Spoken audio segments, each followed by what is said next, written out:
La délégation sénatoriale aux Outre-mer a choisi de s'intéresser à la question du sport et de faire un travail de fond qui n'avait jamais été fait jusqu'à ce jour. Et les raisons, c'est que unanimement, on constate que les Outre-mer fournissent à la France des champions dans une quantité de domaines. Et on se demande parfois comment on arrive à fournir des champions quand on connaît l'état et le nombre des infrastructures dont nous disposons dans nos Outre-mer. Et nous avons voulu aller toucher du doigt la réalité. Et nous avons fait donc ce travail en axant notre mission sur la pratique sportive en Outre-mer, sur la qualité de nos infrastructures, sur la performance, comment on devient champion quand on vit dans ces territoires. Ensuite, nous n'avons pas négligé, bien entendu, le rayonnement, le rôle du sport dans le rayonnement des territoires au niveau régional et au niveau national et international. Mais nous avons aussi mis l'accent sur le sport santé, par exemple, le sport pour tous, la possibilité pour tous nos compatriotes d'accéder à des infrastructures de qualité. Et mes collègues ont produit un rapport particulièrement intéressant puisqu'il fait une trentaine de préconisations, toutes aussi intéressantes les unes que les autres et à mon avis assez faciles à mettre en place. Bon, alors, les préconisations, il me serait difficile de vous expliquer les 30 préconisations, puisqu'elles l'ont expliqué elles-mêmes au cours de la conférence de presse qui a eu lieu tout à l'heure, mais en les reprenant dans le rapport, vous pourrez les lire. Ce qui est certain, c'est que ces préconisations s'adressent d'abord au gouvernement de la France, s'adressent aussi aux parlementaires que nous sommes, s'adressent aussi aux collectivités qui sont chargées de la mise en place de la politique sportive sur le territoire. Et quand je dis les collectivités, je parle aussi bien des communes que des départements et des régions ou des collectivités autonomes. Et ça s'adresse aussi au mouvement sportif, c'est-à-dire aux fédérations, aux ligues, aux comités. Et je crois que tout le monde trouvera des dispositions qui le concernent.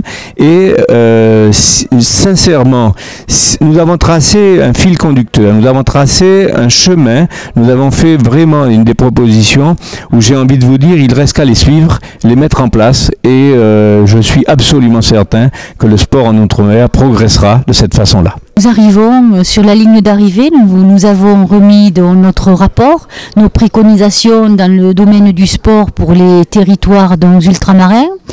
Premier constat, les territoires ultramarins, donc ce sont des terres de champions. Nous avons donc eu des performances dans les plus grandes équipes internationales françaises avec des sportifs issus des territoires ultramarins. Autre constat, lorsqu'on est sur ces territoires-là ou que nous procédons à des auditions, eh bien, on se rend compte que les équipements sont obsolètes, qu'il y a des difficultés pour pratiquer un éventail de disciplines sportives pour les jeunes qui souhaitent donc avoir pour ambition de se réaliser sportivement. Alors, nous avons appréhendé plusieurs problématiques, celle bien sûr du sport scolaire, celle du sport à pratiquer à l'échelon local et celle du sport de haut niveau. Et pour mettre en œuvre ces pratiques, force est de constater qu'il faut bien entendu des équipements et des accompagnements financiers et des soutiens.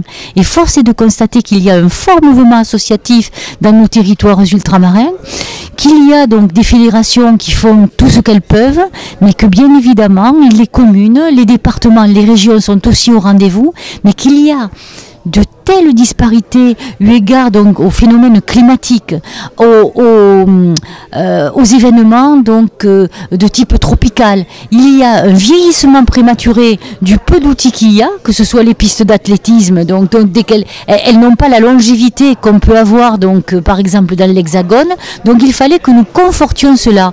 Donc nous préconisons que ce soit le ministère des Sports, que ce soit le ministère des Outre-mer, que tout soit mis en œuvre pour aider les collectivités locales et territoriales à pouvoir et les fédérations sportives à pouvoir avoir les moyens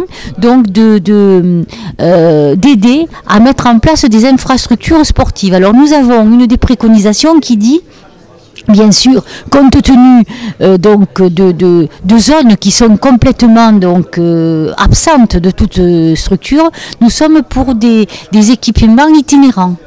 qui pourraient donc se déplacer dans les différentes régions pour pouvoir permettre aux jeunes de pratiquer leur sport.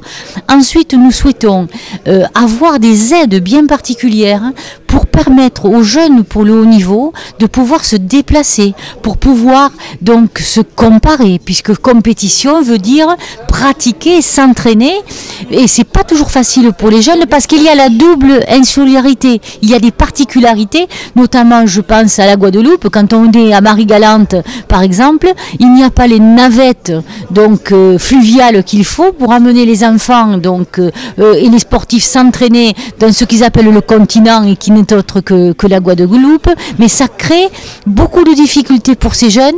Et ensuite il y a aussi la question du déracinement pour ceux qui sont donc des sportifs de haut niveau. Comment les familles peuvent-elles accompagner ces jeunes sans séparer, les envoyer dans des cadres comme celui de l'INSEP, dont là aussi nous préconisons qu'il y ait donc au travers des CREPS et de pôles bien spécifiques, un accompagnement de ces jeunes, et nous souhaitons, nous l'avons dit, que soit respecté ce qu'avait donc préconisé le plan Caner, qui s'est réalisé donc sur une année, qui prévoyait donc des sommes importantes émanant du ministère des Outre-mer et du ministère des Sports pour pouvoir arriver à combler cette fracture. Parce qu'il y a fracture et l'effort est à faire et je pense que la communauté nationale se doit aussi, avec le gouvernement, d'être au rendez-vous.